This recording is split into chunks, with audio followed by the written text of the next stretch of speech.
Hello students, क्या हाल चाल है आपके।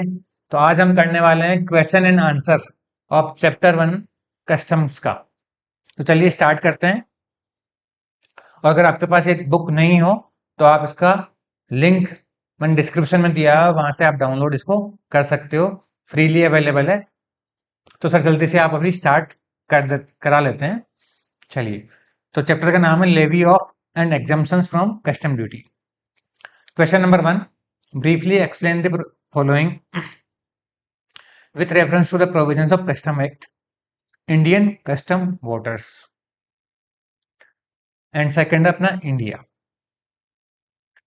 तो देखो यार, कि ऑलरेडी हमने अच्छे से कॉन्सेप्ट में स्टडी किया। अगर आपने अभी तक कॉन्सेप्ट लेक्चर नहीं देखे इनके, तो आप जाके इनके कॉन्सेप्ट लेक्चर देख सकते हो। तो मान लीजिए ये अपना इंडिया है, इसमें ये महाराष्ट्र है, ये अपना कर्नाटका है। तो इसकी जो बेस लाइन है, यानी कि जो इसका किनारा है, इसके बाद में यहाँ से समुद्र स्टार्ट हो जाता है। तो इसकी बेस लाइन से 12 नॉटिकल माइल्स की डिस्टेंस तक का जो वाटर है, वो तो कहलाता है, वो इंडिया का पार्ट माना जाता है, वो आ जाता है इंडिया में। और इससे बियॉन्ड यहाँ से बेस लाइन से 200 नॉटिकल माइल्स। तो ये नॉटिकल माइल्स एक, जैसे हम किलोमीटर, जैसे हमारा किलोमीटर होता है, वैसे नॉटिकल माइल्स होता है इसमें सी के अंदर में इसको डिस्टेंस मेजर करने का। तो यहाँ 200, यहाँ से बेस लाइन से 200 नॉटिकल माइल्स तक जो एरिया का होता है, वो कहलाता है Indian custom border. Indian custom border. और इसी को, ये वाला जो इलाका है, ये तो हो गया हमारा पूरा इंडियन कस्टम बॉर्डर। और ये जो वाला इलाका है 12 नॉटिकल माइल से लेके और 200 खत्म होने तक, यहां से लेके यहां तक, ये कहलाता है एक्सक्लूसिव इकोनॉमिक जोन, EEZ। तो Indian custom waters means the water extending into the sea. ये लिख के आना है अगर क्वेश्चन आता है तो। Waters extending into the sea up to the limit of exclusive economic zone. Exclusive economic zone जहां पे खत्म होता है, वहां तक का जो वाटर है, वो इंडियन कस्टम वाटर कहलाता है। अब इसका क्या रिलेवेंस है। If a person has committed any offence punishable under custom law with in the Indian custom waters, कोई गुड्स प्रोहिबिटेड था, वो अगर इंडियन कस्टम वाटर में लेके आ गया, तो वो ऑफेंस है जो कि पनिशेबल है। ही मे बी अरेस्टेड। तो उस पर्सन को अरेस्ट किया जा सकता है अगर उसने कोई भी ऑफेंस जो कि कस्टम लॉ में पनिशेबल है, वो अगर उसने कमिट किया है तो। उसके अलावा गुड्स में बी कन्फिस्केटेड एंड वेसल में be stopped in the Indian custom waters. Goods may be confiscated and vessel be stopped in the Indian custom waters if the same is found to be used in smuggling। तो smuggling किया जा रहा है, जो prohibited goods है उसको लेके आ रहे हैं, या फिर विदाउट कस्टम ड्यूटी पेमेंट के इनका लाने का इंटेंशन है, तो गुड्स को और कन्फिस्केट करके वेसल को स्टॉप कर सकते हैं। Further, prohibited goods can also be confiscated if brought within the Indian custom water. तो इंडिया में जो गुड्स को इंपोर्ट करना प्रोहिबिटेड है, उसको अगर इंडियन कस्टम वाटर में लेके आ गए आप, उसका मतलब ये है कि उनका प्लान है कि मौका मिलते ही इंडिया में एंट्री मार देंगे चोर कहीं के। तो ऐसे चोरों को, अब वो बोलेंगे साहब आपका तो इंडिया तो आया ही नहीं है, हम तो अभी समुद्र में घूम रहे। नहीं, लॉ बना दिया कि 200 नॉटिकल माइल्स में भी अगर आपने एंट्री मारी तो टांगे तोड़ दी जाएगी। तो ये है इंडियन कस्टम वाटर्स। फिर आ जाता है अपना India. India includes the territorial waters of India. तो टेरिटोरियल वाटर्स यानी कि बेस लाइन से 12 नॉटिकल माइल्स तक का जो वाटर है, वो इंडिया ही कहलाता है। अब इसका क्या मीनिंग है। सो meaning and significance of territorial waters of India. ठीक है, इंडिया की डेफिनेशन बोली पूछा गया, हमने पहले तो बता दिया कि India includes territorial waters of India. बाकी जो स्टेट्स है इंडिया के, डिफरेंट 33 स्टेट्स और यूनियन टेरिटरीज है, वो तो है ही। इसके अलावा 12 नॉटिकल माइल्स पे जो कि टेरिटोरियल वाटर कहलाता है वो भी इंडिया है। Territorial water of India extend to 12 nautical miles from the sea from the appropriate baseline. अभी ये तो हो गया टेरिटोरियल वाटर। अब इसका भी क्या सिग्निफिकेंस है? Goods are deemed to be imported, goods are deemed to be imported if the vessel enters the imaginary line on the sea at the 12 nautical miles. सो ये मान लिया जाए कि गुड्स का इंपोर्ट स्टार्ट हो गया है अगर वो 12 नॉटिकल माइल्स के एरिया को उसने क्रॉस करके समुद्र में आ गया है। मतलब बेसलाइन से अगर 12 नॉटिकल माइल्स वाला जो एरिया है उसमें एंटर कर लिया वेसल, तो ये मान लेंगे कि वो इंपोर्ट स्टार्ट हो गया है। Therefore, a vessel not bound to India should not enter these waters. तो ये था हमारा इंडिया का डेफिनेशन एंड टेरिटोरियल वाटर के बारे में जानकारी। Question number 2, referring to section 25 of custom act 1962 discuss the following special exemption, general exemption. तो एग्जाम्पशन की बात चल रही है कि जो कस्टम ड्यूटी लगती है गुड्स पे, तो उनमें से कुछ गुड्स पे कस्टम ड्यूटी को एग्जेम्प्ट किया जा सकता है, जिसके दो मैकेनिज्म हो सकते हैं। स्पेशल मैकेनिज्म से स्पेशल एग्जाम्पशन देते हैं and general exemption. So special exemption क्या हुआ? If the central government is satisfied that it is necessary in the public interest, ये आपका ब्रह्मास्त्र है सेंट्रल गवर्नमेंट के पास में, वर्ड लिखना है उनको सिर्फ इन द पब्लिक इंटरेस्ट, उसके बाद वो जो मर्जी पड़े करे। जब वो टैक्स का रेट बढ़ाते हैं ना किसी चीज पे, तभी भी यही लिखते हैं, इन द पब्लिक इंटरेस्ट। अब बताओ, टैक्स का रेट बढ़ा रहे हैं तो पब्लिक इंटरेस्ट कैसे हो गया? तो पब्लिक इंटरेस्ट फिर भी हो गया कि टैक्स का रेवेन्यू ज्यादा आएगा, गवर्नमेंट को रेवेन्यू ज्यादा मिलेगा, तो उस रेवेन्यू से वो फिर पब्लिक को ही, अल्टीमेटली किसानों को सब्सिडी बांट देंगे और कुछ रोड बना देंगे। मतलब रोड वगैरह भी बनाने में, टीचरों को सैलरी देने में, हॉस्पिटल्स में दवाई फ्री करने में, वो सारी चीजें उससे ही होती है, टैक्स से। So if it is in the public interest, ये तो लिखना ही है। It may by special order in each case exempt from payment of duty any goods on which duty is leviable only under circumstances of an exceptional nature. Exceptional circumstance में, circumstance अगर है तभी special exemption दी जा सकती है, order pass करके, special order pass करके exceptional circumstances में स्पेशल एग्जाम्पशन, एक्सेप्शनल सर्कमटांसेस में स्पेशल एग्जाम्पशन दी जा सकती है। स्पेशल ऑर्डर पास करके एक्सेप्शनल सर्कमटांसेस में स्पेशल एग्जाम्पशन दिया जा सकता है। अगर नॉर्मल सर्कमटांसेस है, स्पेशल नहीं है, तो फिर जनरल एग्जाम्पशन देना होगा। उसके बाद further no duty shall be collected if the amount of duty leviable is equal to or less than 100 rupees का टैक्स है तो नहीं लेंगे। ये भी यहाँ पे दिया हुआ कि 100 रुपीज का 101 का टैक्स है तो ही लेंगे। मतलब मान लो मैं कुछ गुड्स इंपोर्ट करके लाया पोर्ट पे, अब उसका रेट लगा के ड्यूटी बन रहा है 100 रुपीज बन रहा है, 99 रुपीज बन रहा है, तो वो ड्यूटी बोलेंगे लेके जाओ यार इसको, माथा थोड़ी खत्म करो, तुम बिल ऑफ एंट्री फाइल करोगे, ये सब झमेला नहीं चाहिए। मेरे टाइम, इतना टाइम तो मेरे ऑफिसर्स का ही चला जाएगा। This type of exemption is called as ad hoc exemption. ये जो स्पेशल एग्जाम्पशन से जो मिलता है वो एक तरह से एडहोक यानी टेम्पररी पीरियड के लिए एग्जाम्पशन किया जाता है, तो एडहोक एग्जाम्पशन भी कहा जाता है इसको। Order under section 25 is not required to be published in official gazette. भाई एक्सेप्शनल सर्कमस्टांसेस है, इसलिए बोला कि आप ऑर्डर निकाल के काम चला लो, ऑफिशियल गजेट में पब्लिश करने की जरूरत नहीं है। अब है जनरल एग्जाम्पशन, अगेन सेम बात,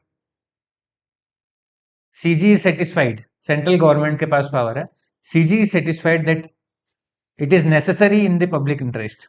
अगेन पब्लिक इंटरेस्ट में सब काम करते हैं गवर्नमेंट वाले। Public interest so to do it में बाय नोटिफिकेशन, वहां था बाय ऑर्डर, यहां था by notification. Exam generally exam कर सकते हैं either absolutely or subject to such conditions. Age may be specified in the notification. Goods of any description from the whole or any part of the duty of custom leviable thereon. तो चाहे तो मान लो 10% duty का rate है, पहले था, या तो पूरा 10% को जीरो कर दे, एग्जाम कर दे, तो 10 को घटा के 8% को एग्जाम कर दे, 2% लगता रहेगा फिर भी। तो बाय नोटिफिकेशन होता है ये, और एब्सोल्युटली या कंडीशनल दोनों भी हो सकता है। However, where any exemption is granted, subject to any condition, अगर कोई कंडीशन लगा के एग्जाम्पशन दिया है, such exemption shall, unless otherwise specified, be valid up to 31st March falling immediately after 2 years. 2 years खत्म होने के बाद में जो 31st मार्च आएगा, वहां तक ये एग्जाम्पशन वैलिड रहेगा। अगर कुछ बोला नहीं गया तो वहां तक रहेगा, अनलेस अदरवाइज स्पेसिफाइड। मतलब आपने नोटिफिकेशन में अगर कुछ और डेट लिखी हुई नहीं है तो 2 इयर्स तक ही वैलिड रहेगा। 2 इयर्स के बाद में जो 31st मार्च आएगी तो वहां तक वैलिड रहेगी। Further, this exemption applies to all importers, while exemption under section 25(2), ये वाली special exemption is for specific importer and specific goods under import. तो स्पेशल एग्जाम्पशन जो है वो स्पेसिफिक इंपोर्टर को भी दिया जा सकता है, मतलब वहां पे स्पेसिफिक इंपोर्टर को दिया जाता है। यहाँ पे अगर एग्जाम्पशन दे दिया तो उस गुड्स पे सारे इंपोर्टर को ड्यूटी एग्जाम्प्ट रहेगी।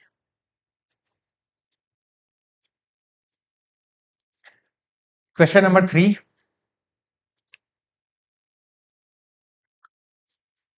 goods manufactured and produced in India which were earlier exported and thereafter imported into India, पहले एक्सपोर्ट कर दिया वापस इंपोर्ट कर रहे हैं, will be treated at par with other goods imported into India.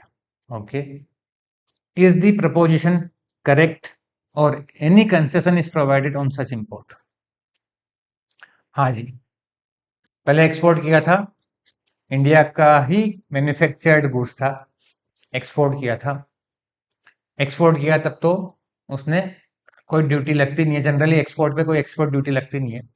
अब उस गुड्स को वापस इंपोर्ट करके ला रहे हैं, हम ही खेले और हम ही बिगाड़े वाला केस है कि जीरो हो गया यहाँ पे वापस का। तो बताओ क्या उस पर इंपोर्ट ड्यूटी जो लगती है, जनरली सारे इंपोर्ट्स पे लगती है, वो यहाँ पे ड्यूटी लगेगी या कुछ कंसेशन है? तो हमने इसके कंसेशंस स्टडी किए थे कि कुछ कंडीशन सेटिस्फाई करते हैं तो उस केस में उसको कुछ कंसेशन मिल जाता है, ड्यूटी का पेमेंट कुछ शॉर्ट में कुछ कम करना होता है, मान लीजिए।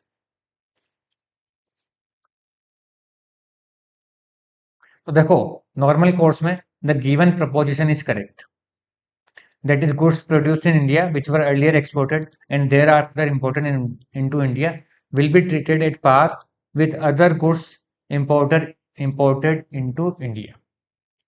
वैसे तो उसको एट पार ही ट्रीट किया जाएगा, नॉर्मल इंपोर्ट की तरह ही ट्रीट किया जाएगा। सबसे पहले तो ये लिखना है, सबसे पहले तो ये लिखना है। उसके बाद लिखना है however the following concessions are being provided। पहले तो लिख रहे हैं कि एट पार ही उसको कंसिडर करेंगे, एड़ा बन के पेड़ा खा रहे हैं कि पहले तो बोलते एट पार ही करेंगे, फिर बोल रहे हैं कि ये कंसेशन उसको मिलता है।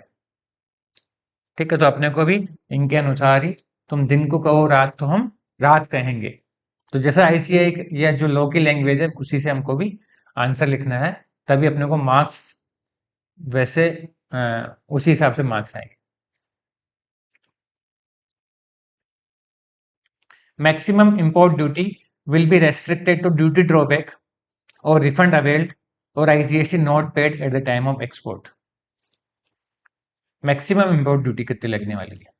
तो जब हमने एक्सपोर्ट करते टाइम पे जो बेनिफिट्स लिए थे एक्सपोर्ट के टाइम पे, जो बेनिफिट्स लिए थे एक्सपोर्ट करते टाइम पे, वो बेनिफिट्स हमको वापस से यहाँ पे इंपोर्ट ड्यूटी के फॉर्म में पे करना पड़ेगा, बट उससे ज्यादा नहीं करना है, उतना तक ही करना है।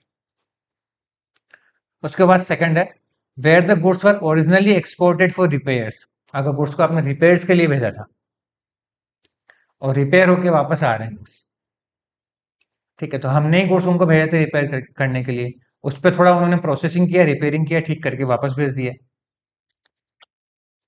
तो उस केस में क्या हुआ, the duty on reimportation is restricted to the fair cost of repair including cost of material. तो मैंने उसको 5 करोड़ की एक मशीन भेजी, 5 करोड़ की मशीन पे उसने रिपेयरिंग करी, मतलब उन्होंने कुछ सर्विस करी उसके ऊपर में, प्लस कुछ मटेरियल भी लगाया। तो जो ये सर्विस और मटेरियल जो लगाया उसका जो कॉस्ट है, इसका जो कॉस्ट है वो ही अमाउंट में मान लीजिए लगा 10 लाख रुपीज, तो केवल 10 लाख रुपीज पे यहाँ पे कस्टम ड्यूटी का पेमेंट करना होगा।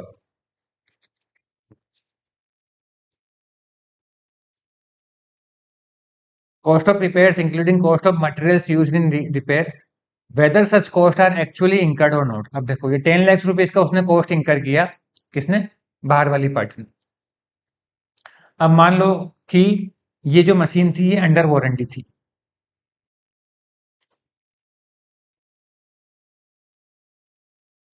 तो अंडर वारंटी थी तो इंडिया वाले को तो कुछ पेमेंट करना ही नहीं पड़ा, वारंटी पीरियड में थी तो उसको रिपेयर करके देना था, बिना पैसे के उसने रिपेयर करके हमको दे दिया। अगर बिना पैसे के भी रिपेयर करके दिया तो भी फेयर कॉस्ट ऑफ रिपेयर जो है उस पर कस्टम ड्यूटी आएगा, उस पर कस्टम ड्यूटी आएगा।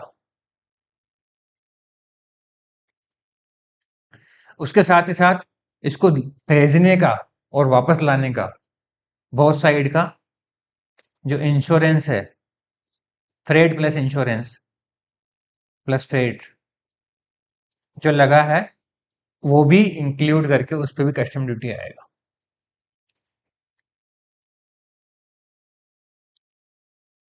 अच्छा, इसके लिए एक कंडीशन ये है कि the ownership of goods should also not have changed.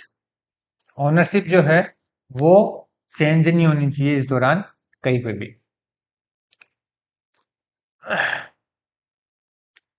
तो इसके ऊपर में अपना जीएसटी का कंसेशन यहाँ पे मिल जाएगा। The about two concessions are given subject to the conditions, ये कंडीशंस है। The reimportation is done within 3 years or 5 years if time is extended. 3 years में री इम्पोर्टेशन होना चाहिए।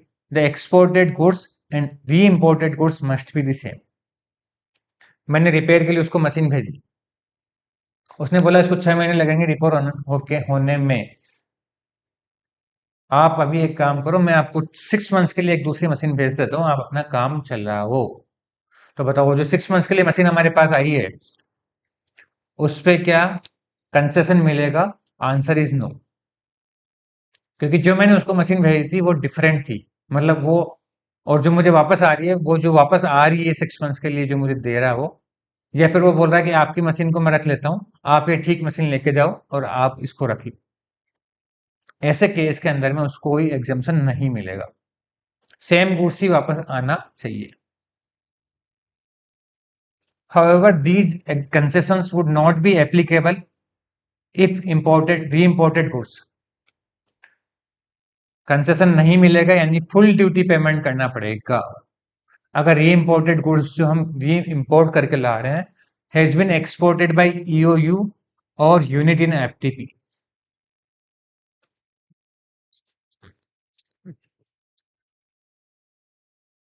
तो अगर ईओयू यूनिट ने अगर एक्सपोर्ट किया था उसको ओरिजिनली और अब वो वापस इंपोर्ट करके ला रहा है तो इंपोर्ट ड्यूटी पूरी आएगी यहाँ पे, क्योंकि ईओयू यूनिट ने जब उसको एक्सपोर्ट किया था तो उसके जो एक्सपोर्ट के जो ऑब्लिगेशंस थे या एक्सपोर्ट के जो बेनिफिट्स थे वो सारे ले लिए थे उसने। तो यहाँ पे बोलते हैं कि आप इसको सिंपली आपको पूरा इंपोर्ट ड्यूटी यहाँ पे करना पड़ेगा ईओयू को। Has been exported from a public or private warehouse. हम ऑलरेडी स्टडी कर चुके हैं वेयर हाउस क्या होता है, जिसमें अगर गुड्स रखा देते हैं, इंपोर्ट किया हुआ गुड्स रखाया जा सकता है बिना ड्यूटी पेमेंट के। अगर वेयर हाउस में रखाने इंपोर्ट गुड्स को पहले इंपोर्ट किया, ये वेयर हाउस में आके रखा दिया इंडिया में, इंपोर्ट किया। अब ये वेयर हाउस से हमने इसको एक्सपोर्ट दिखा दिया इटली को। अब ये इटली से वापस इंपोर्ट होके आ रहा है। ऐसे केस में इस पे पूरी कस्टम ड्यूटी आएगी, कंसेशन नहीं मिलेगा। क्यों नहीं मिलेगा कंसेशन? क्योंकि जब वेयर हाउस में जब ओरिजिनली जब इंपोर्ट किया था तब भी उसने कस्टम ड्यूटी नहीं पे करी, क्योंकि वेयर हाउस में रखाने के बाद अगर एक्सपोर्ट कर देते हैं तो कोई ड्यूटी नहीं आती है, इसलिए यहाँ पे उसको ड्यूटी पेमेंट करना पड़ेगा। और which fall under fourth schedule to the central excise act, अगर कोई गुड्स सेंट्रल एक्साइज के फोर्थ शेड्यूल में फॉल होता है तो उस पर भी कोई कंसेशन नहीं मिलेगा।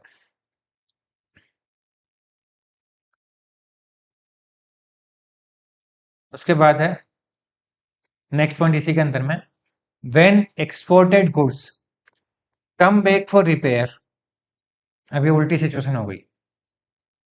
अभी तक हमने ऊपर ये देखा था कि हमने अपनी कोई मशीन को रिपेयर के लिए बाहर भेजी और वापस इंपोर्ट करके ला रहे हैं, मतलब वापस उस मशीन को ला रहे हैं बेसिकली रिपेयर कराने के बाद में।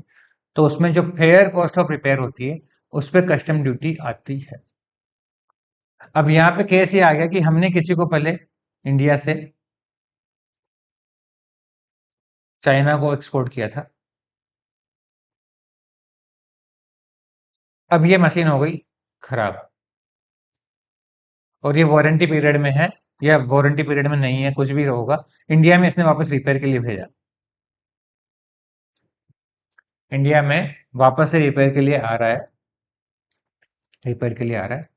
तो जो रिपेयर के लिए आ रहा है अभी इंडिया में, तो रिपेयर होने के बाद ऑब्वियसली ये वापस से चला भी जाएगा, तो इफेक्टिवली नील हो गया काम। भाई इंडिया में तो रही नहीं वो एसेट फिर, इसलिए यहाँ पे एग्जाम्पशन दिया हुआ है for repair and re export. देखो रिपेयर के लिए आ रहा है फिर वापस एक री एक्सपोर्ट हम कर दे रहे हैं। The reimported goods other than specified goods can avail exemption from paying of custom import duty subject to the following condition. The reimportation is for repairs only, repair के लिए आ रहा है। हालांकि reconditioning के लिए भी exemption दी हुई है और उसके लिए भी दी हुई है, बट यहाँ पे अभी हम लोग अभी रिपेयर की बात करें तो री इम्पोर्टेशन जो हो रहा है वो रिपेयर करने के लिए हो रहा है। Time limit is 3 years in case of 3 years के अंदर में वापस आना चाहिए। यानी चाइना वालों को हमने जो सेल किया था वो चाइना वाला हमको 3 years के अंदर में भेजना चाहिए रिपेयर कराने के लिए। ऐसा नहीं कि 5 साल बाद वो अपने को रिपेयर के लिए भेज रहा है। 5 years के बाद भेज रहा है, वो मशीन रिपेयर के लिए आ रही है इंडिया में, तो उस पर कस्टम ड्यूटी आएगा। The time limit is 3 years in case of Nepal. Nepal से हमारे अलग ही गहरी दोस्ती बना रखी है हमने, वहां पे हमने 10 years का दिया कि वहां पे बहुत ज्यादा हम मशीन का एक्सपोर्ट करते हैं इंडिया से, तो इसलिए वहां पे खराब होती रहती है मशीन, तो उसको बोला कि भाई ठीक है ला के रिपेयर करके वापस भेज दो, तो इंडिया में एक रिपेयरिंग के लिए बिजनेस हो जाता है नेपाल से। द गुड्स मस्ट बी री exported with after repair with in 6 months। हाँ जी, तो रिपेयर के लिए आप ज्यादा टाइम नहीं ले सकते हो। आप पता चले रिपेयर के नाम पे लेके आए और यहाँ पे उसको चलाने बैठ गए, सरकार को आपने उल्लू बना दिया कि सर रिपेयर के लिए ला रहे हैं, तो 6 months के अंदर में इसको वापस से इंडिया से बाहर टिका देना चाहिए मशीन को। तो ये था हमारा प्रोविजन कंसेशन को लेके री इम्पोर्टेशन के केस में। चलिए तो अब करते हैं क्वेश्चन नंबर 4। बीसीजी लिमिटेड,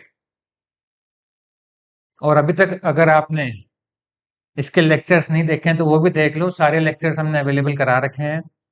इतनी जबरदस्त बुक है कॉन्सेप्ट की कि आप पढ़ के मजा आ जाएगा, आप एकदम मक्खन की तरह लगेगा कि जीएसटी तो एकदम इजी हो गया।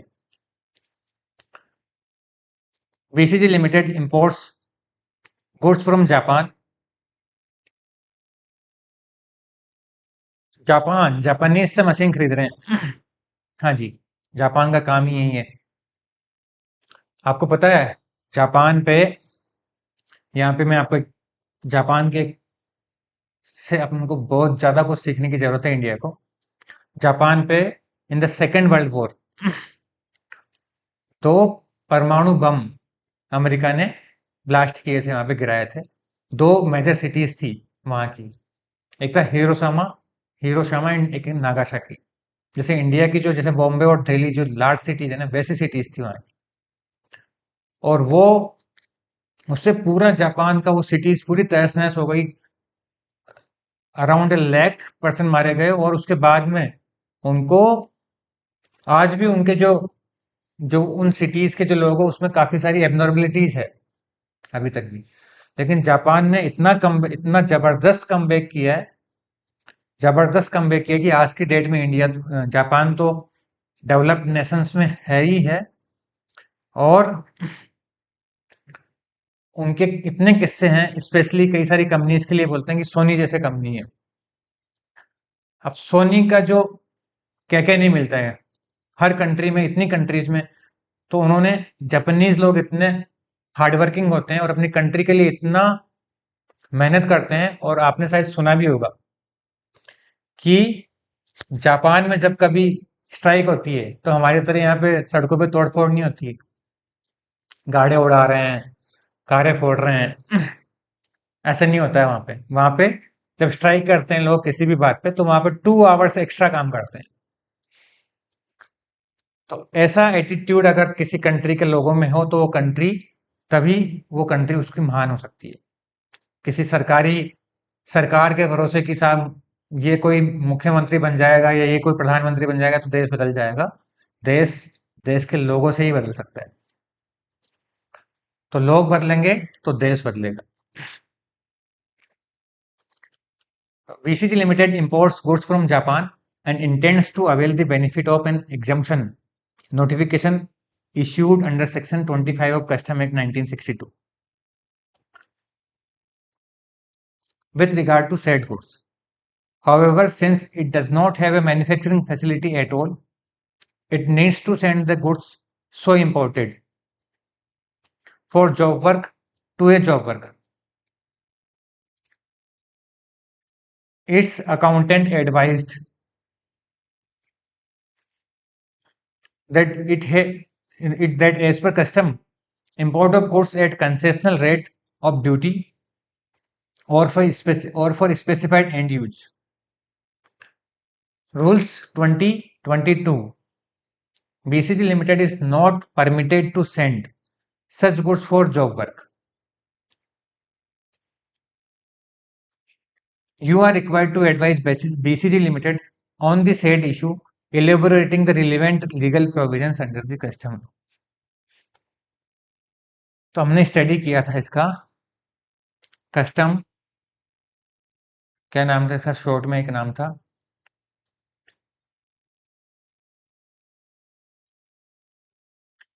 शॉर्ट में इसका नाम था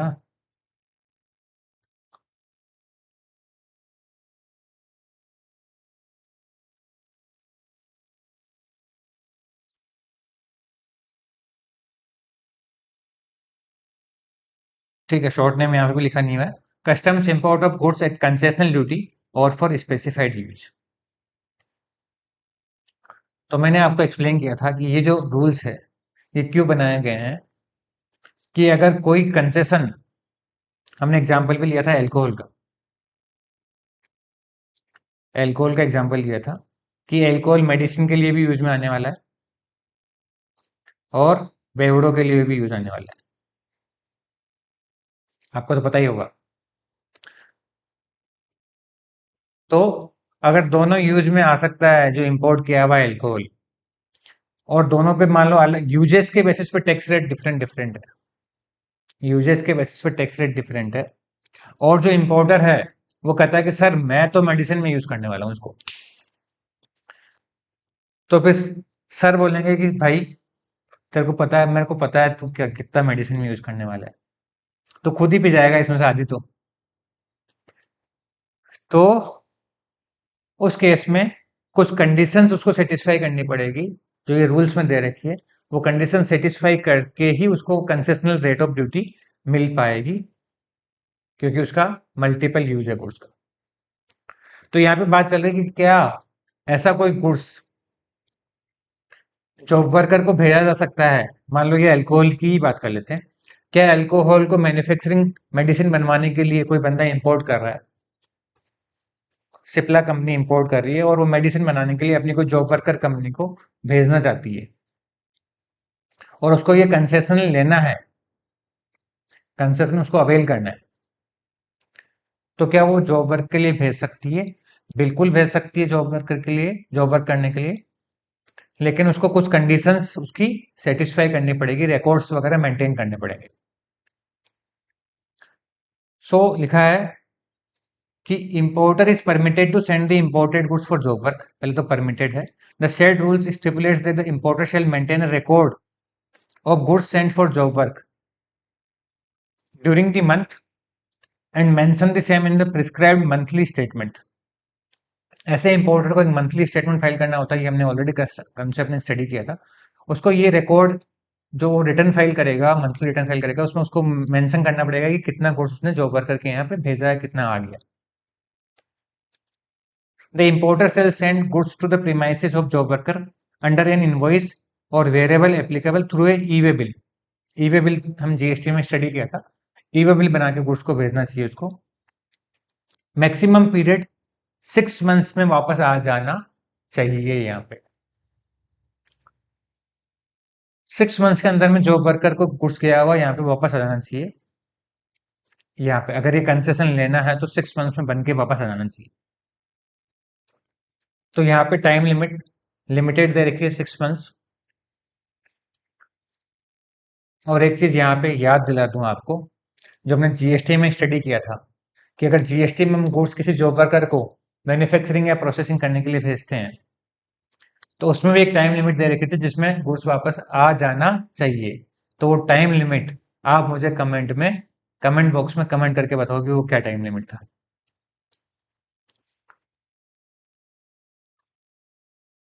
इन केस द इंपोर्टर, चलो छोड़ो,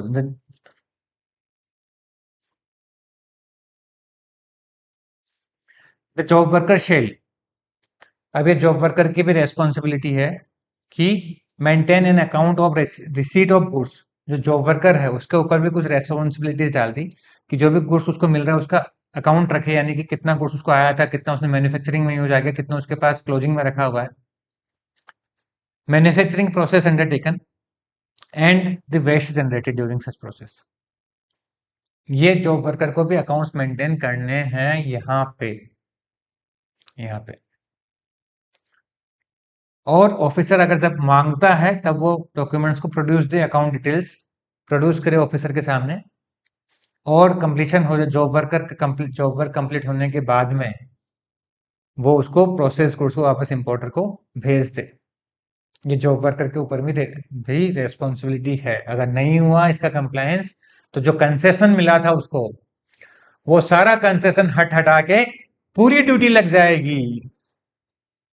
तो सोना बंद करो और जागो जागो जागो। 4 क्वेश्चन हमारे हो गए हैं। आई होप रिमेनिंग क्वेश्चंस आप होमवर्क में कर लेंगे। हाँ जी, कर लोगे आप लोग? वैसे देखो, एक बात बताता हूं मैं आपको, क्वेश्चंस भला ही मैं करवा रहा हूं यहाँ पे, बट एक मेरी एडवाइस ये है, क्वेश्चंस को आपको कॉन्सेप्ट को स्टडी करना चाहिए। कुछ बच्चों को क्या होता है, कॉन्सेप्ट पढ़ने में बहुत जोर आता है, वो क्वेश्चन उनसे बार बार करवा लो, क्योंकि क्वेश्चन उनको लगता है कि फनी है। थोड़ा उसमें मस्तिष्क, जो माइंड का जो कंजम्पशन है ना, वो क्वेश्चंस में कम होता है, कॉन्सेप्ट में ज्यादा होता है। ये फैक्ट है। इसलिए बच्चों को क्वेश्चंस करना अच्छा लगता है कभी कभी, तो ऐसा नहीं करना चाहिए। कॉन्सेप्ट्स को आप स्टडी करो, एंड आई मीन और क्वेश्चंस को भी आपको करना है, लेकिन मेरा कहना ये है कि अगर मैं क्वेश्चंस अभी आपको करा रहा हूँ, तो क्वेश्चंस में वीडियो में जरूर करा रहा हूँ, वीडियो आपके पास अवेलेबल है, लेकिन आपको खुद को ही इस क्वेश्चन को पहले रीड करके उसका आंसर निकालना चाहिए। और फिर कोई दिक्कत आए, ये आपको लगे कि मुझे फिर भी देखना चाहिए कुछ मेरे अच्छे के लिए, तो फिर वो क्लास, उसका आप वीडियो देख लो मेरा पढ़ाया हुआ। नहीं तो अगर आपको नहीं लगता तो उस क्वेश्चन को, उसको स्किप करके और फिर आगे बढ़ते जाओ। तो जिसको ज्यादा थाली में परोस के मिलेगा ना सामान, उसको अ, खाने में, चबाने में बहुत दिक्कत आएगी। तो इसलिए थोड़ा मेहनत अपने स्तर पे कराने की कोशिश करो। Question number 5. Mr. X, a chemical manufacturer, imports a machine from Germany on 12th January 2020 for 20 lakhs. Mr. X is eligible for concessional rate of custom duty on capital goods imported by him subject to the conditions that he follows the custom import of goods. ये वाले concessional वाला rules वो follow करे. ठीक है साहब, कर लेंगे, क्या दिक्कत आ रही है. Machinery was put to use on 1st February 2020. On 5th April 23, Mr. X wants to clear the machine for home consumption after having used the machine for specified purpose for which it was imported. तो concessional के लिए वो eligible था. Concessional वाला eligibility के लिए उसने उसको 2-3 साल के लिए मशीन को यूज किया. अब वो उस मशीन को होम कंजम्पशन के लिए यानी कि उस पर्टिकुलर यूज के अलावा कहीं और जगह यूज करना वो चाहता है. Mr. X requires your help in calculating the custom duty. He will be liable to pay for such clearance as per rule number 7 of this rule. Concessional rate of basic custom duty is 5%. उसने जब import किया था तब concessional rate से basic BCD पे किया था 5%. Normal rate of BCD is 20%. अच्छा, एक और चीज मैं आपको यहाँ पे बता देना चाहता हूँ कि जब आपके क्वेश्चंस है ना, एटलीस्ट आप 3-4 चैप्टर पढ़ लो एक साथ कॉन्सेप्ट के. उसके बाद आप क्वेश्चंस मतलब 3-4 चैप्टर आप, जैसे अभी अगर आप फर्स्ट चैप्टर का क्वेश्चन एंड आंसर कर रहे हो तो आपके कॉन्सेप्ट में फर्स्ट से लेके 4th चैप्टर या 3rd चैप्टर का आपका पढ़ लेना चाहिए. क्योंकि जो क्वेश्चंस करते हैं ना उसमें कुछ कुछ थोड़ा बहुत जो कंटेंट है वो आगे के चैप्टर से भी हमको, मतलब जैसे अभी बीसीडी आपको पता नहीं होगा, फर्स्ट चैप्टर में है ही नहीं बीसीडी, सेकंड चैप्टर में है. तो जब तक आपको सेकंड चैप्टर पढ़ा हुआ नहीं होगा तब तक ही आपको बीसीडी थोड़ा सा समझने में डिफिकल्टी रहेगी. Concessional rate of basic custom duty is 5%. Normal rate of basic custom duty is 20%. Normal 20 है. Calculate basic custom duty payable by mister x on clearance of such capital goods for home consumption on 5th April 23. दिमाग के घोड़े दौड़ाओ, क्या करना है. BCD का payment करना है, बताओ कैसे करें. एक बच्चा बोल रहा है सर 5% कंसेशनल था, 20% तो नॉर्मल है, तो 15% का डिफरेंस निकाल के कर दो पेमेंट. बेटा इतना इजी होता है तो हर कोई सीए बन जाता है. तो यहाँ पे देखो, हमने स्टडी किया था कि उसने जितने पीरियड के लिए यूज किया है उस मशीन को, उतने पीरियड के हिसाब से डेप्रिसिएटेड वैल्यू फिर हम निकालेंगे इसकी. डेप्रिसिएटेड वैल्यू और डेप्रिसिएशन का जो रेट होगा वो कस्टम एक्ट में यहाँ पे इन रूल्स में दिया हुआ है. तो सबसे पहले तो हम देखते हैं कि इसने कितने क्वार्टर इसको यूज किया, कितने क्वार्टर इसने इस मशीन को यूज किया. जब क्वार्टर बोलते हैं तो कुछ बच्चा तो जानने लग गया, उनको याद आ गई कि टाइम हो गया अपना. जाना नहीं है भैया, यहाँ ये क्वार्टर अलग है, वो अपना तुम्हारा वाला क्वार्टर नहीं है. तो यहाँ पे जो अपना वाला क्वार्टर है यहाँ पे, वो अपना वाला क्वार्टर क्या बोलता है, 1st Feb 20 को इसने यूज करना स्टार्ट किया, बाय इसने जनवरी में किया था. तो जो यहाँ पे क्वार्टर काउंट करना है वो पुट टू यूज से करना, पहले तो ये ध्यान रखना, पुट टू यूज से करना. दूसरी बात ये ध्यान रखना है यहाँ पे, और यहाँ पे नहीं, कस्टम में और जीएसटी में सब जगह, जब भी कहाँ पे भी क्वार्टर को अगर हमको कैलकुलेट करना है तो वो होता है हमारा कैलेंडर क्वार्टर लेना है हमको, कैलेंडर क्वार्टर लेना.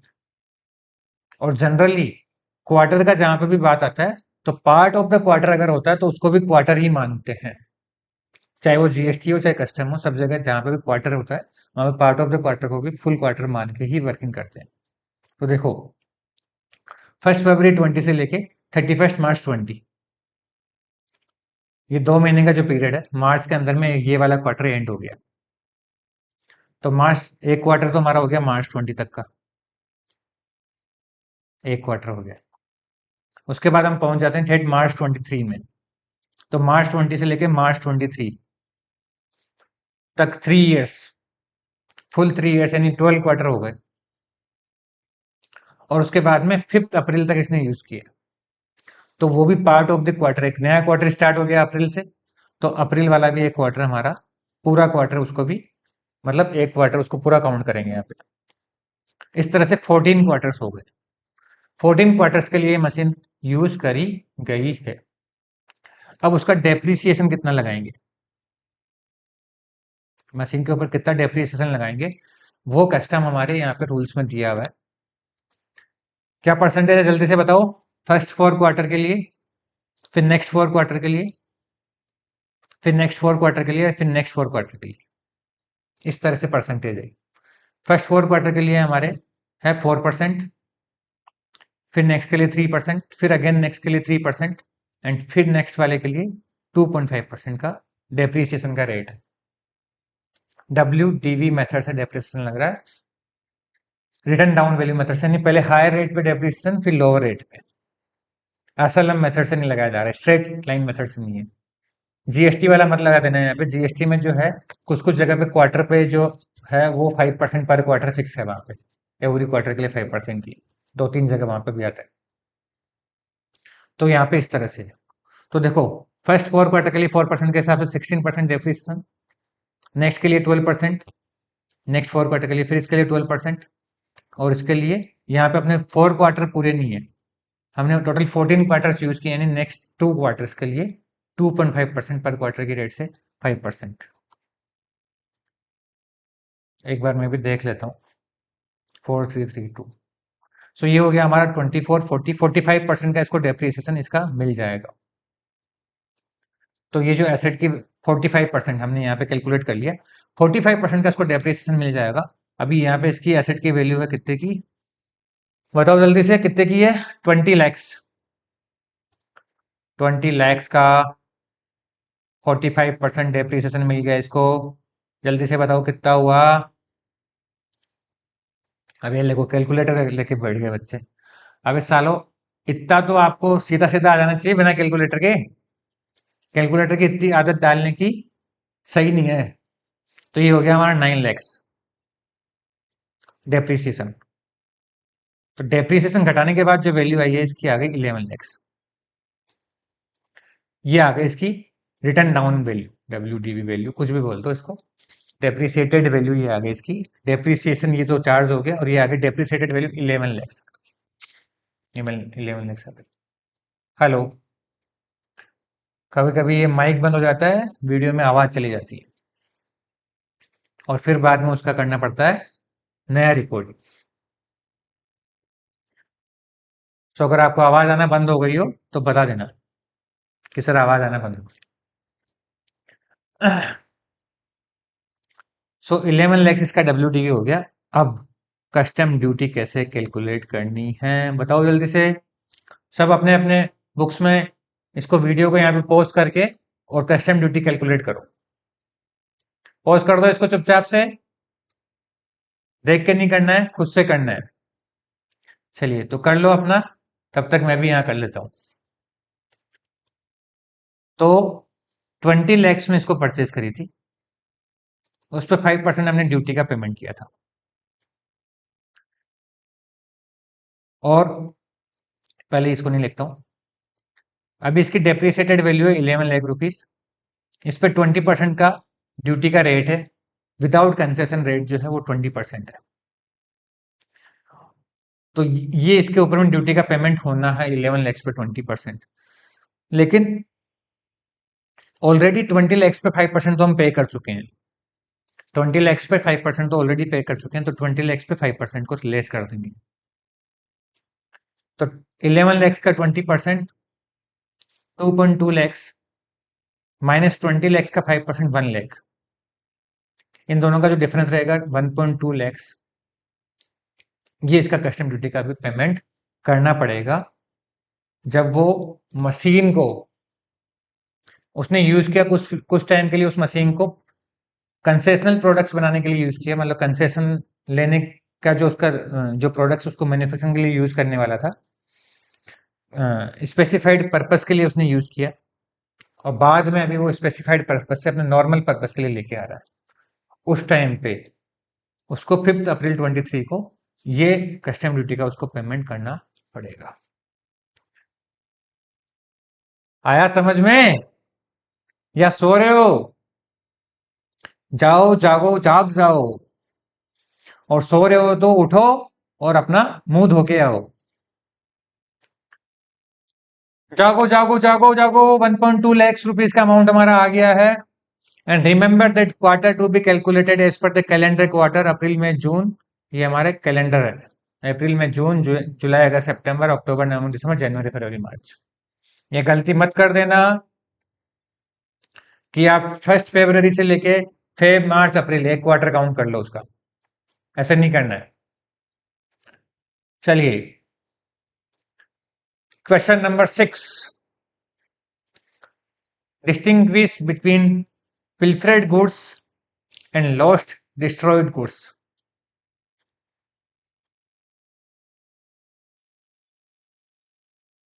चलो तो आ जाओ पानी पी के सब लोग।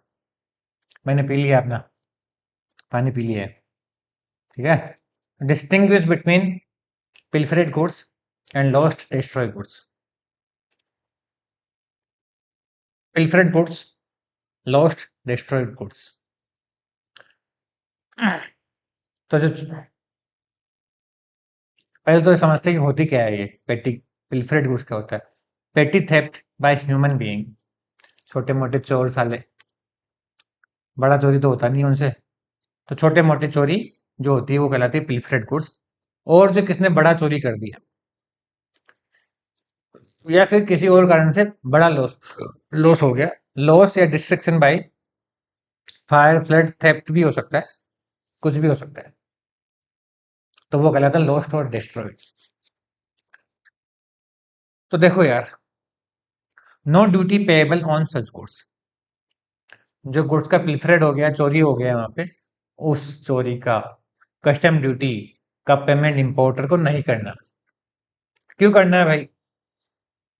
कस्टम ड्यूटी का पेमेंट इसलिए करना होता है कि जो इंडिया में गुड्स, सेम गुड्स जो इंडिया में सेल होने वाले होते हैं, तो वो गुड्स को, और जो बाहर से हम इंपोर्ट करके ला रहे हैं उन गुड्स पे, बाहर वाले गुड्स पे इंपोर्ट ड्यूटी लगा के उनको इंडिया वाले गुड्स के बराबर लाया जाता है, कि इंडिया के गुड्स के बराबर अभी इसकी रेट हो गई। अब वो गुड्स ही गया, गायब हो गया, तो उस पर कस्टम ड्यूटी का पेमेंट नहीं करना है। लॉस्ट और डिस्ट्रॉय हो गया तो उस पर भी नहीं करना है। तो सर ये क्या बात हो गई, दोनों अलग अलग क्यों दे रखे हैं फिर? आओ भाई आगे आएगा, अलग अलग क्यों दे रखे हैं। तो duty paid on such goods be to be remitted, ये अगर इस पे पे कर दिया है तो वापस रिफंड मिल जाएगा। रेमिटेड मतलब यहाँ पे उसको रिफंड मिल जाएगा, पे कर दिया तो रिफंड मिल जाएगा। यहाँ पे उसको पहले ही पता लग जाता है जनरली पिल्फर्ड का, तो वो पे ही नहीं करता है। Department gets compensation from the custodian. अब देखो कंपनसेशन को पता नहीं क्या नाराजगी हो गई कि यहाँ नीचे उतर के आ गया साला। तो डिपार्टमेंट को कस्टम ड्यूटी इससे कस्टोडियन से रिकवरी करेगा, जो भी पोर्ट का जो मालिक है ना, उससे कस्टोडियन से डिपार्टमेंट कस्टम ड्यूटी ले लेगा कि भाई तूने ढंग से ध्यान क्यों नहीं रखा। हाँ, यहाँ पे किसी से भी कंपनसेशन नहीं रहेगा, कोई डिपार्टमेंट यहाँ पे कस्टोडियन से भी टैक्स रिकवरी नहीं करेगा। यहाँ पे कभी कभी ऐसा होता है कि जो पिल्फरेड गुड्स होता है वो बाद में मिल जाता है, इधर उधर रखने में आ गया, कोई ले गया, फिर वो छुपा रहा था तो छुपाने के टाइम पे मिल गया वो, तो रिस्टोरेशन पॉसिबल है। यहाँ पे एक बार लॉस्ट हो गया, जनरली वो फायर फ्लड से हो गया, तो फिर वो कहाँ से वापस मिलेगा? Occurrence is after unloading and before custom clearance order for home consumption और वेयर हाउसिंग ऑर्डर। अनलोडिंग से लेके ऑर्डर पास होने तक अगर ये कांड हुआ है तो ये जो प्रोविजन हमने पढ़ा है वो लगेगा। कब से लेके? अनलोडिंग से लेके ऑर्डर। ऑर्डर कौन सा? इसको पोर्ट से लेके जाओ, उसका ऑर्डर लेके, चाहे आप फैक्ट्री ले जाओ चाहे तो वेयर हाउस ले जाओ। और यहाँ पे अनलोडिंग से, अनलोडिंग के पहले भी नहीं, और ऑर्डर हो गया कि लेके जाओ, वहां तक ऑर्डर हो गया लेके जाओ और आप लेके नहीं गए, यानी आपने कस्टम ड्यूटी ऑलरेडी पे कर दी है, और ऑर्डर हो गया लेके जाओ, आपने 2-3 दिन टाइम लगा दिया, उसके बीच में अगर कोई पिलफरेड हो गया तो उसका कोई कस्टम ड्यूटी में बेनिफिट्स नहीं मिलेगा। यहाँ पे लॉस्ट के अंदर बोला है कि भाई any time before clearance for home consumption, यानी कि जहाज में भी, शिप में भी, या फ्लाइट में भी अगर कोई थेफ्ट हो गया या लॉस्ट हो गया गुड्स, थेफ्ट मतलब यहाँ पे बड़ा थेफ्ट की बात कर रहे हैं हम लोग। पिल्फरेड होता है छोटा मोटा चोरी। लॉस्ट या डिस्ट्रॉय हो गया, चाहे बिफोर अनलोडिंग हो गया हो, चाहे अनलोडिंग होने के बाद हुआ हो, चाहे ऑर्डर होने के बाद हुआ हो, बट होम क्लियरेंस मतलब पोर्ट से ये चला गया, या फिर वेयर हाउस में रखने के बाद वेयर हाउस में भी अगर थेफ्ट ये हो गया है, क्या लॉस्ट या हो गया, डिस्ट्रॉय हो गया है, तो भी इसको यहाँ पे ड्यूटी पेमेंट का, अगर ड्यूटी पेमेंट कर दिया तो वापस मिल जाएगा। Occurrence in warehouse not recognised, अब यहाँ पे जो है पिल्फरेड में, अगर वेयर हाउस में पिल्फरेड हुआ है तो उसका कोई उसको छूट नहीं मिलेगा, वहां पे उसको पूरा ड्यूटी पेमेंट करना पड़ेगा। अगर वेयर हाउस में गुड्स को रखा दिया है, कस्टम वेयर हाउस में रखा दिया और वहां से अगर पिल्फरेड हो गया तो। लेकिन यहाँ पे अगर वेयर हाउस में भी लॉस्ट या डिस्ट्रॉय हुआ है तो उसका भी उसको छूट मिल जाएगा, वहां पे भी उसको ड्यूटी पेमेंट की जरूरत नहीं है।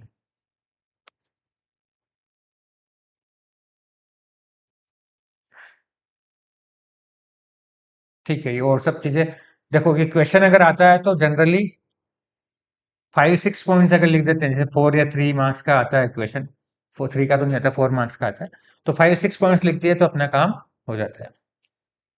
ऐसा नहीं है कि 9 पॉइंट्स अगर है, आपको याद है, टाइम है, तो लिखने में कोई दिक्कत नहीं है। लेकिन नहीं भी याद है और 7 पॉइंट्स भी आपने लिख दिए, तो भी वहां पे 4 मार्क्स का क्वेश्चन में पूरे मार्क्स आपको मिल जाएंगे।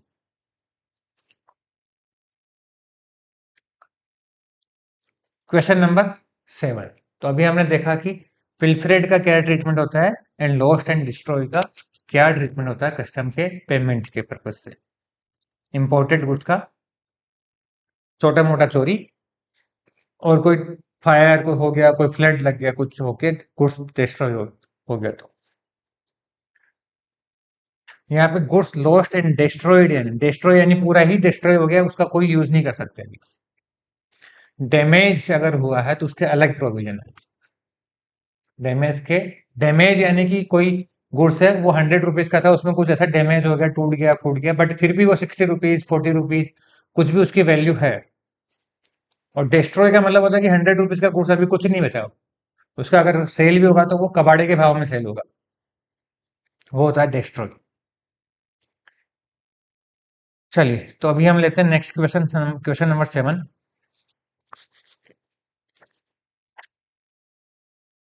हाँ जी, ये एक्चुअली अभी आ गया हमारा peer peer less scraps imported during August by sea, a consignment of metal scrap weighing 6,000 metric ton from USA. They filed the BOE for home consumption. The assistant commissioner passed an order for clearance of goods, and applicable duty was paid to them. Peerless scraps thereafter found on taking delivery from the port trust authorities. On taking delivery from the port trust authorities, that is before clearance for home consumption. Order pass हो गया भैया, और order के बाद में अभी ये उसको क्लियर करते टाइम पे उसको पता लगा कि only 5500 metric ton of scrap were available at the dock, although they had paid duty for the entire 6000। 6000 उसको, since there was no short landing of cargo, क्योंकि कार्गो उसको पूरा आया था, वहां पे लैंड पूरा हुआ था, ऑर्डर पास हो चुका है, 6000 का इसने ड्यूटी पेमेंट कर दिया, अब इसको पता लग रहा है कि 500 का गायब है।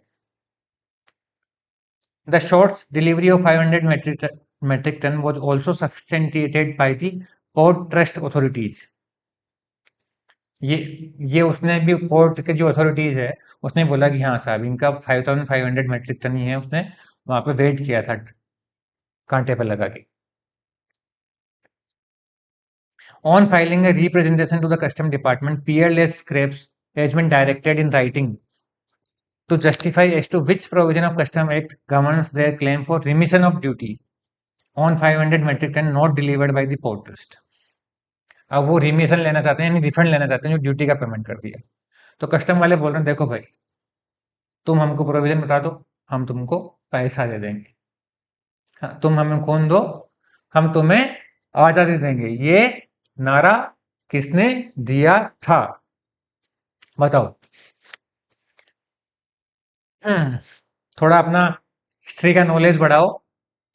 इंडिपेंडेंस कैसे इंडिया को मिला था, अभी तो हम लोग इतना कंफर्ट लाइफ जी रहे हैं। सर आप है ना ये थोड़ी देशभक्ति की बातें कम करो, नहीं तो। चलिए, तो बता देना कि किसने ये नारा दिया था। तुम हमें खून दो, हम तुम्हें आजादी देगा। You are approached by PLS scraps as counsel. वो साहब हम काउंसिल पे बन गए अभी। सीए से सीए तो हमसे हो नहीं रही, हमको काउंसिल बना रहे हैं। For an opinion advice. बताओ, क्या इसमें रिमिशन मिलेगा? कौन से प्रोविजन में रिमिशन मिलेगा? तो जस्ट अभी हमने पढ़ा था ये वाला। लॉस्ट हो गया ना भाई। 500 क्वांटिटी अगर गई है उसकी, तो वो पिलफरेड तो नहीं माना जाएगा। पिलफरेड नहीं माना जाएगा। पिलफरेड में तो आपका होता है कि 2-3% तक का ही मान लो कोई चोरी हो गया। आपका 100 क्वांटिटी में से 2 बैग, 3 बैग, मैक्सिमम 5 बैग आपकी चोरी हो गए मान लो। यहाँ तो बहुत बड़ा क्वांटिटी का इंपोर्ट था पहले तो। 6000 मेट्रिक टन किसको बोलते हैं, उसमें से 500 मेट्रिक टन चोरी हो गया। 500 मेट्रिक टन का मीनिंग होता है एक ट्रक में 10 MT आता है। 10 मेट्रिक टन, 10 से लेकर 20 तक साइज के हिसाब से। सर मतलब इतना ज्यादा गुड़ उसका गायब हुआ है। पिलफरेड में वैसा नहीं होता। पिलफरेड में छोटी मोटी चोरी होती, कोई इतनी बड़ी चोरी को पिलफरेड नहीं मिला जाता। तो लॉस्ट हो गया। लॉस्ट हो गया तो ये जो प्रोविजन हमने अभी देखे थे कि उसको ड्यूटी का रिमिशन मिल जाएगा, ड्यूटी का अमाउंट उसको वापस से रिफंड मिल जाएगा। हाँ जी भैया, तो उसको यहाँ पे ड्यूटी का रिफंड मिल जाएगा। इस क्वेश्चन को अभी आप खुद से कर लेना, क्योंकि हमने ऑलरेडी 23 पीएलएस स्क्रैप में take shelter under section 23 justifies claim for remission of duty, ये ऑलरेडी हमने यहाँ पे कर लिया है 23 ये। चलो सर, मजा आ गया, एक क्वेश्चन तो हमारा कम हुआ। चलिए, तो क्वेश्चन नंबर 8 सर, सारे ही आप करा दोगे तो हम क्या करेंगे? तो कर लो, तुम रोक लो वीडियो को, तुमको क्या दिक्कत है? तो चलो करते हैं क्वेश्चन नंबर 8। सर दो तीन ही क्वेश्चन बचे हैं, छोड़ दो इनको तो। अब चलो ठीक है, तो तुम क्वेश्चन नंबर 8 करते हैं। Supreme car decors imported car music systems and GPS devices from Germany. Low sir, Germany भी सेकेंड वर्ल्ड वॉर में हिटलर इसको। सर आपका तो हिस्ट्री बहुत अच्छा है। हाँ, तो अच्छा है ये तो। चलिए, तो GPS devices from Germany, the importer submits the following issues for your consideration. Germany से इन्होंने car music system, supreme car decors imported car music systems and GPS devices from Germany. ठीक है, तो 7 म्यूजिक सिस्टम्स वर पिल्फर्ड before unloading. Before unloading हो गया साहब ये। Before unloading ही ship में आ रहे थे या बाई एयर आ रहे थे, तो अनलोड होने से पहले ही चोरी हो गए साथ। तो बताओ इस पे क्या पिल्फर्ड का जो सेक्शन 22 लग के और क्या ड्यूटी का उसको एग्जाम्पशन मिल जाएगा क्या? Answer is no. Duty is payable. Unloading से पहले अगर चोरी हुआ, छोटा मोटा चोरी हुआ, पिलफरेड हुआ, तो उसका हमको छूट नहीं देंगे। क्यों नहीं देंगे? देखो सीधी सी बात है, पोर्ट पे अगर आपका माल उठ रहा है, मतलब पिलफरेड हो रहा है, तो वो पोर्ट वाले से पैसा वसूल कर लेते हैं कस्टम वाले। ठीक है, पोर्ट वाले से वसूल कर लेते हैं कस्टम वाले। अब लेकिन पोर्ट के अलावा अगर और कहीं से आपका मतलब पोर्ट पे अनलोड होने से पहले आपका चोरी हो गया, पिलफरेड हो गया, या पोर्ट पे ऑर्डर पास हो गया था कि भाई इसको लेके जाओ, उसके बाद में अगर आपका पिलफरेड हुआ, तो वो पोर्ट वाला बोलेगा अब मैं नहीं देने वाला। इसके लिए भी उसके बाद में भी अगर होता है तो भी ड्यूटी का पेमेंट करना होता है पिलफर्ड के केस में। पिलफर्ड के केस में 10 GPS devices were pilfered after unloading and before the proper officer has made an order for clearance। Order for clearance से अनलोडिंग से लेके ऑर्डर में, तो यहाँ पे no liable, not liable to pay the duty. In last 30 music systems were damaged after unloading. And examination for assessment by the custom authorities after unloading and before examination for assessment by the custom authorities.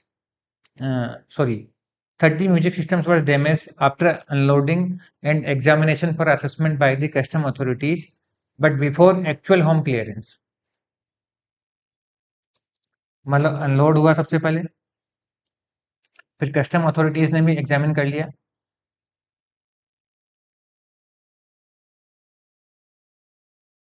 तब तक भी damage नहीं था। अब इसके बीच में examine करने के बाद बीओई फाइल हुई, मतलब हो गई थी, और ऑफिसर ने चेक वेक किया, ड्यूटी व्यूटी का अमाउंट आ गया बराबर है सब कुछ। उसके बाद ऑर्डर पास कर लेके जाओ यहाँ से, पोर्ट से आप इसको लेके जा सकते हो अपनी फैक्ट्री में या तो वेयर हाउस में। अगर वेयर हाउस जो मैं वर्ड यूज कर रहा हूँ, इस चैप्टर के क्वेश्चंस, चलो अब तो सारे हो गए, तो वेयर हाउस का चैप्टर अलग से हमारे कॉन्सेप्ट में कवर्ड है, उसमें आपको समझ में आएगा, अगर आपको यहाँ पे वेयर हाउस समझ में नहीं आ रहा होगा तो इसके बीच में I mean order pass, custom authorities के एग्जामिन से और ऑर्डर पास के बीच में यहाँ पे डैमेज हो गया कुछ का, तो क्या करें भाई, डैमेज हो गया तो गुड्स तो बचा है ना, पूरा गया थोड़े। तो इस केस में देखो, अबेटमेंट ऑफ ड्यूटी, अबेटमेंट मतलब छूट, हम बोलते हैं सर कुछ डिस्काउंट दे दो ना प्लीज, दे दो ना, वैसे अबेटमेंट भी होता है डिस्काउंट।